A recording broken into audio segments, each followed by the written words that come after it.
Tánaiste, I'm sure you will agree with me that people need to know what they are eating, and also agree with me that the same standards should apply in terms of quality and ingredients and the makeup of meat, no matter what the price is. People's right to food safety should not depend on how much they're able to spend on food. And I was concerned listening or reading reported comments by Professor Alan O'Reilly in relation to yesterday's revelations that we need to look more closely at the ingredients and what goes into these sort of products. He was referring to what he termed were food products at the lower end of the chain, implying, of course, that we're not looking as closely as we should in relation to such food products. Now, yesterday's revelations, Tánaiste, are truly shocking in relation to the presence of horse and pig meat DNA in a variety of meat products. Such revelations undermine trust and confidence on behalf of the consumer in products. And the authenticity of food products is called into question as a result. The veracity of food labelling is now in doubt as a result of these revelations.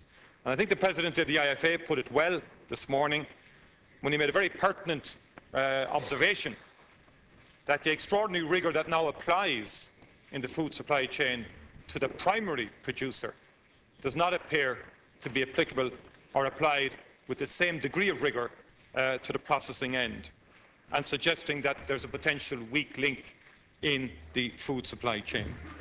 Tánaiste, I would ask you if you could inform the House, when was the Department of Agriculture first informed in relation to the outcome of the tests undertaken by the Food Safety Authority, and when was the Minister informed? And why has it taken until yesterday for the public to be informed, given that the tests were carried out last November? And will you undertake that the Minister will take questions in the House today under private notice questions, so that deputies can have a transparent presentation in relation to this issue? Will you also undertake to publish a full chronology of all the events that have led up to yesterday from the outset, and to publish all documentation between the Food Safety Authority and the Department of Agriculture and the Food Safety Authority and the companies concerned? We need nothing less than 100% transparency in relation to this issue. Thank you.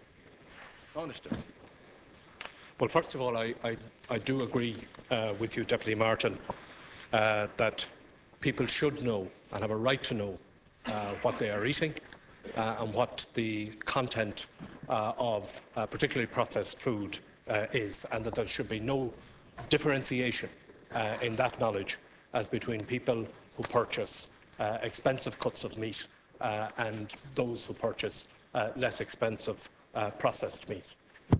The Minister for Agriculture and Food gave the Government a briefing on this matter yesterday.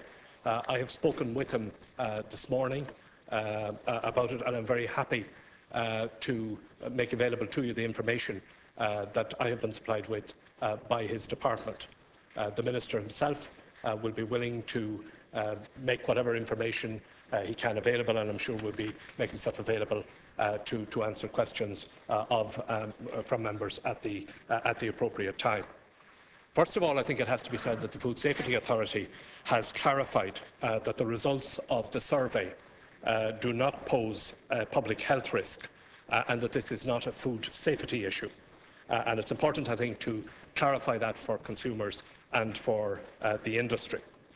The Department of Agriculture, Food and Marine and the Food Safety Authority are working closely to identify exactly how this situation occurred.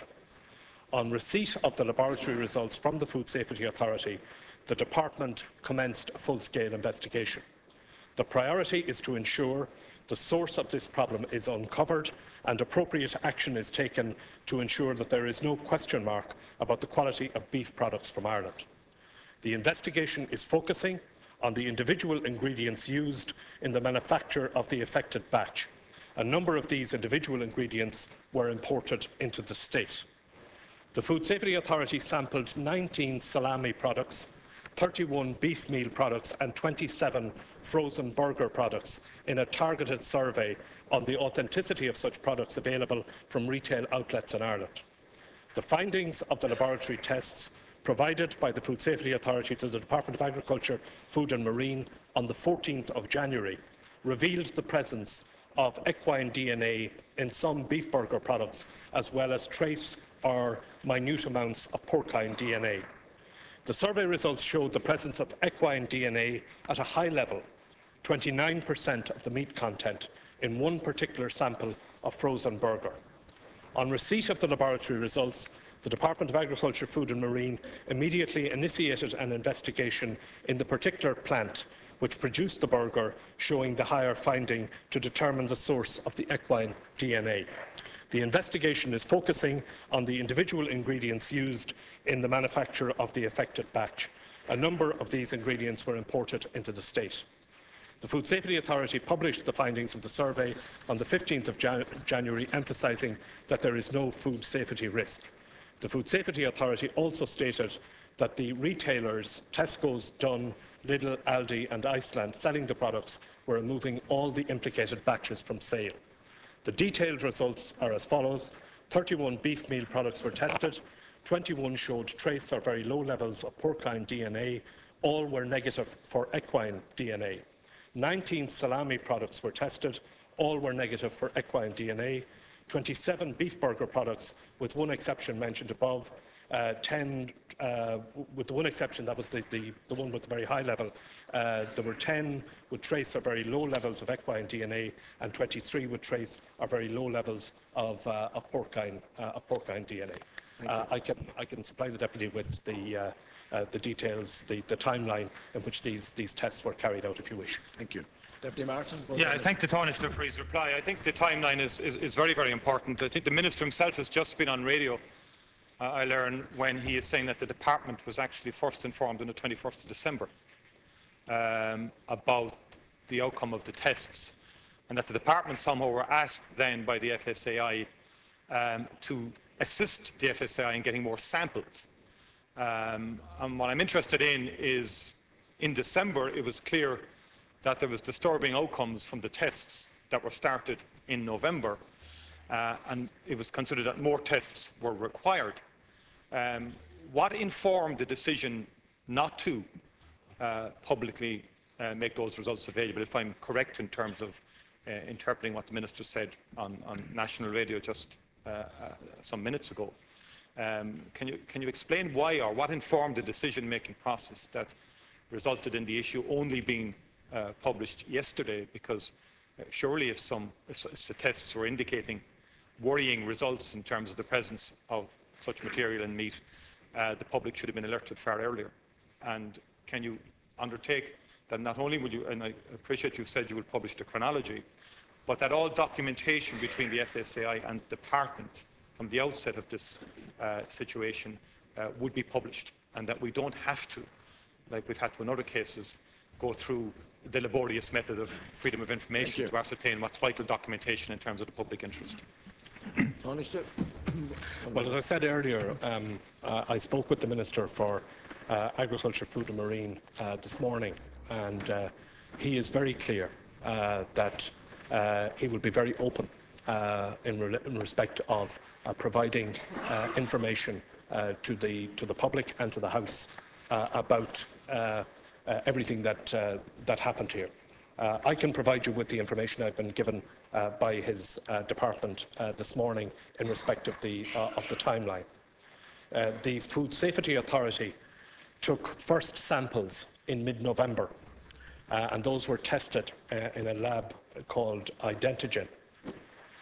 At the end of November, the Food Safety Authority resampled. They took further samples. Those samples were sent to a laboratory abroad in December.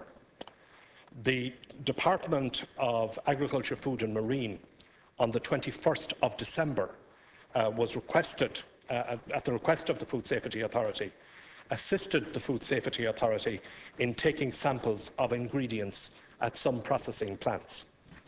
The results from those tests were received by the Food Safety Authority on Friday last, the 11th of January. The Department of Agriculture, Food and Marine was informed by the Food Safety Authority on Monday, the 14th of January, of those tests. The Food Safety Authority provided the Department of Agriculture, Food and Marine with details of the sampling results at a meeting at lunchtime on Monday, the 14th of January, and at that meeting the implications were evaluated and discussed. Once the Food Safety Authority had advised the Department of Agriculture, Food and Marine of the details of those sampling results, the Department immediately commenced a full-scale investigation. And as I mentioned in my earlier reply, the Department is carrying out that full-scale investigation of what happened here. Thank you.